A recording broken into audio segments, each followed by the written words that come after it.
When they go back to Dallas, it'll be an interesting thing as well. But Luka had himself a game, and I don't know that anybody was doubting that that was going to happen. Was also his first, I believe, first triple-double as a Laker. 19, 15, 12, 3 steals, 2 blocks. 6 of 17, but you know what? They doubled him a lot. What are you going to do? So let's start with grades, Boogie. What are you giving Luka for his first time out against the X? I'll give him a effort. A for effort. A for effort. All right. I mean, it wasn't his greatest showing, but, you know, he still put together a really, really good game. He came out, won the game. That's the most important thing. Still a statement game, you know. Come in against your former team, drop a triple-double with a win. That's always a huge statement. So I'm okay with the effort. It was A+. I mean, obviously, we would have loved to see Luka drop 60 and, you know, really have something to talk about up here. But, you know, very, very solid effort all around. So A work. And I'll say he took 17 shots. He was 6 of 17, 1 of 7 from 3. He's been a little inefficient from, you know, field goal percentage standpoint, but this game meant a lot to him. And you could just tell after one of the early threes, he's screaming at the bench. Nico Harrison was sitting right behind the Mavs bench, and you could tell he was kind of looking in that direction. He was hyped up. He was chirping at the crowd. So he wanted this. And again, the Mavs' game plan was solely to stop him. Every time he'd cross half court, they'd throw a double at him. Every time he'd get ready to ISO, they would literally just take the ball out of his hand. So it's hard for him. I thought he was going to go and take 25, 30 shots. The way they guard him made that pretty hard. I need a grade. A minus. Okay. Yeah, I would say it's an A minus. I would have liked to seen him be a little bit more efficient, but you could tell he was trying to kill. He wanted a big night. Like, he wanted nothing short of a big night. If he makes 4 to 5 of these shots, we're looking at a 30-ball triple-double on your former team. That's what you can ask for. But 19, 15, and 12 is also a great stat line. But you could tell he was in attack mode the entire night. He wanted to embarrass the Dallas Mavericks. Got the win.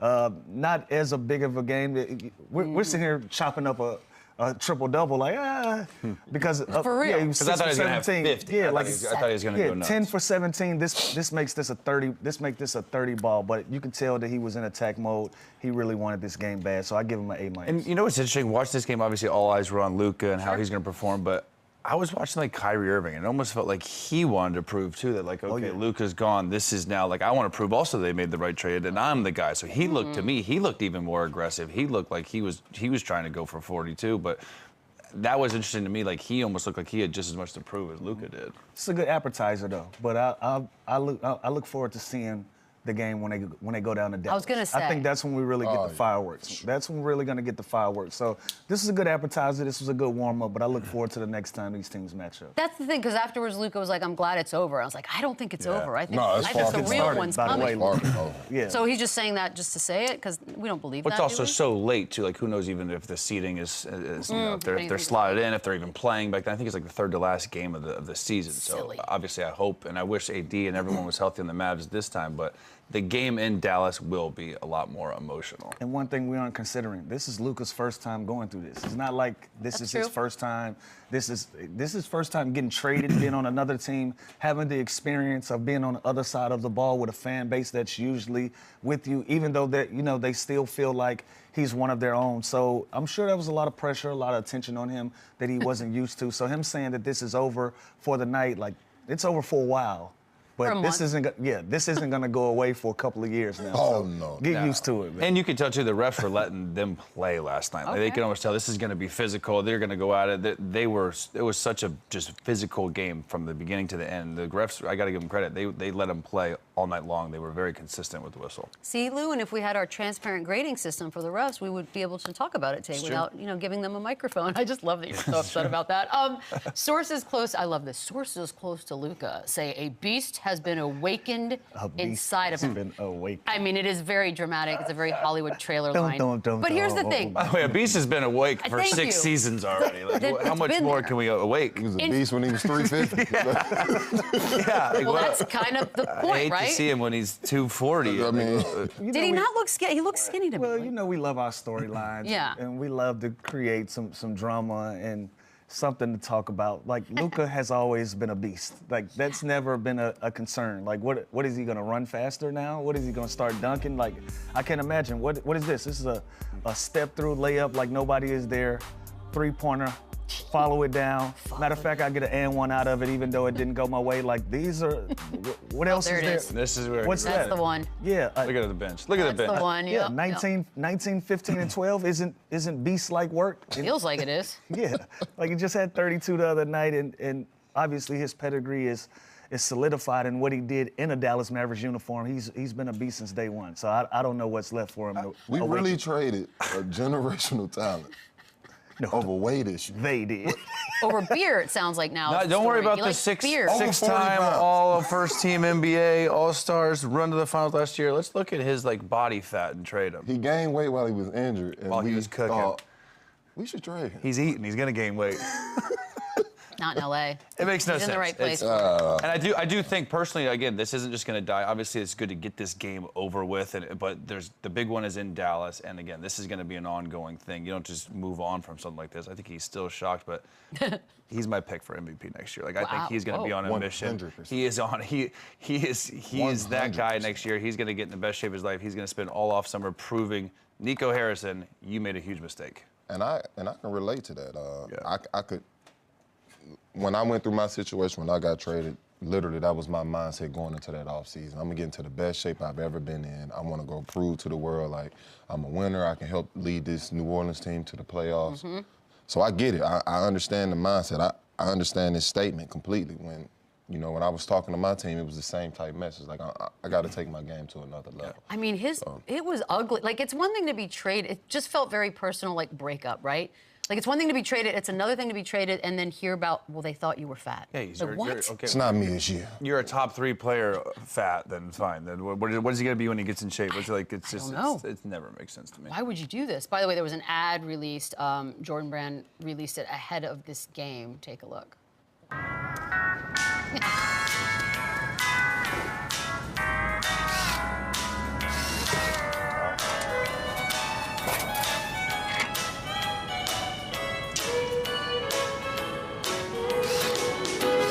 All my exes live in Texas. And Texas is a place They do block out the last of the lyrics, but here he is pulling up in the car. Boogie, how are we feeling about this? I mean, that's crazy looking. What do you think? Man, that's some good promo. I can tell you that.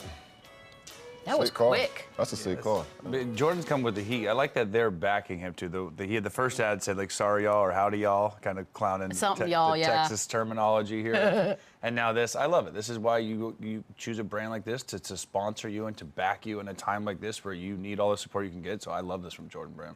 The car looks pretty cool. That's sick his car. car? It's his car. They move fast in the With a Lakers. Jordan symbol on it? I don't know if it was always purple and gold either. I think it's a fresh paint job. That's bearing the lead if it was always purple and gold. Let's talk Lakers for a second. They have won 13 of their last 16. They have the #1 defense in the league in those 16 games, and they've won 8 straight against teams that are 500 or better. 2 games out of the #2 spot. What is even happening, Chandler? Will they finish 2? I don't know if they'll finish 2, but they've gotten a lot better and they're playing really well. And when you have guys like Jared Vanderbilt that are healthy, Dorian Finney-Smith, Rui, LeBron James who are bought into the defensive end, and now you have a guy like Luka who can come in, can handle most of the offense, the usage that he's going to get. Austin Reeves is still extremely aggressive, and it just seems like when you add a guy like Luka, I feel like some guys could get frustrated, limited touches. Everyone's still touching the ball on the offensive end. The way he's getting guarded, everyone's still getting their opportunity. You get a switch with Rui, you go to him with the block. Austin Reeves is ahead of you in the break, you give it to him, let him go, and he's still unbelievable one-on-one. So I think everyone's just buying in. JJ Redick has them playing really, really well, and it starts with LeBron. Like, dude's 40 years old. He's playing so hard. He's diving on the floor. Like, when you have your best player and your leader like that, giving that kind of effort at his age is contagious, and they look like they're having fun. They're playing well. Playing really good basketball. Playing fast, too. Like, we were concerned that they didn't have enough size when a trade didn't go through, getting rid of AD. Like, what are you guys going to do on the inside? Didn't matter. They're playing a fast brand of basketball, playing small ball. You got LeBron at the 4 or the 5, being a hybrid and being a quarterback on defense at 40 years old, giving them just the energy that they need to play at this pace. Like, I think this is a sustainable way to play. I think it works for JJ's style of coaching, and these guys are bought in, like Chandler just mentioned. They're playing really good basketball with it.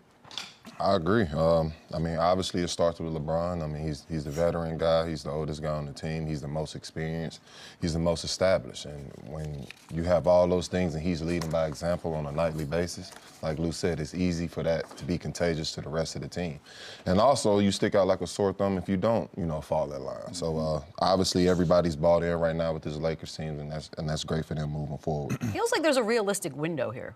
For me to say that is actually shocking, but it really does. Like this all of a sudden is just a brand new situation. Absolutely. I'm in because we've been talking about it the whole time. Like, we thought some of these young teams were fool's gold. So we were waiting for one of these veteran-led groups to kind of take that step forward, right? We thought it was going to be Denver. Surprise, surprise, it's the Los Angeles Lakers and Denver. And now the young teams are kind of fighting for their lives. Like OKC is the team that I said, yo, y'all are young, but y'all don't get any more passes. Y'all are the best team in the Western Conference. It doesn't matter what the age is. And then after that, okay, now where's the pecking order? The Los Angeles Lakers, led by LeBron James. Now Luka Doncic is getting going, and they got a supporting cast to go with that. They're going to be a real team that you're going to have to deal with, especially when you find your identity as a team. It don't matter who you have on your roster. It's going to give you an opportunity to win basketball games when you know what you're expecting going in and night out. And but looking at this Western Conference standings, like, who else besides the Thunder and maybe the Nuggets are going to beat this team 4 times? Like, I'm taking them over the Grizzlies. I'm taking them over the Rockets. And with that experience now, Luka and LeBron James going to Oklahoma City, that is going to be a hell of a series. So obviously we're looking a little far ahead here, but the Lakers have put themselves in great position, and they're a top 3 team in the West, no doubt. Yeah, that is crazy, because also, and then the Warriors, we've sort of started to pay a little more attention to as well. It's going to be all these old vets. You're going to want something fresh and new in the end. You're going to get the same people over and over again. That is how this works. We've seen this before. Tribute video time. I do love tribute videos in the NBA because there's got to be a whole meeting before trying to figure out who gets what. So obviously last night AD gets one, but Max Christie also got one, because if you don't, it's kind of awkward. But if you do, it's also kind of awkward. Lou, how'd you feel? No, well, that's the thing about tribute videos. It doesn't matter what you think their impact is. You don't know what he contributed to the locker room, how the fan base felt about him. And so sometimes a guy might get a tribute video like, well, what did you do? Your impact can be internal. It could be something that you did for the organization. Like we debate about statues. Who deserves the statue? It's all a matter of how you've impacted that particular. So we don't. Thank you's nice. I like the thank you. Yeah, sure. It's like, so we probably didn't feel like he deserved one or whatever. But if the Los Angeles Lakers and their fan they base did more like, thank you than. It's just a nice thing to do, right? Like it'd be kind of rude. Like he'd be a little. No, like, but it's not say normal. Nothing? It's not normal though. So he got one. If he got a video up there and they showed his clips, that's a respect. Yeah. Yeah, I think it's just a sign of respect. Yeah, it's I think thank it's you for your normal. service type of move. I mean, I think it should be done by default, regardless if you're a star player or a role player. I think it's about everybody impact. plays their part. But even if you're coming back with a star you player, played, that's tough too. It's tough. Because all the attention, all the eyes Right. are obviously on Anthony Davis returning. And Max Christie's going to end up being a really good throw-in in this tournament, who's going to be great for them. Throw-in, I think he's going to be a really good 100%, but I'm saying he was just like didn't know a that. piece of the AD Luka trade. I mean, he's a starter guarding the best player every single night for the Mavs. I think he's had over 15 points like every game besides I think last night. Like he's been absolutely balling. So Absolutely. I like Boogie said, I think it's just more of like a respect thing to like give him his flowers and thank you for your service. To not say thank you. Speaking of respect, Lakers fans showed a lot of respect to Nico Harrison last night, chanting "Thank you, Nico."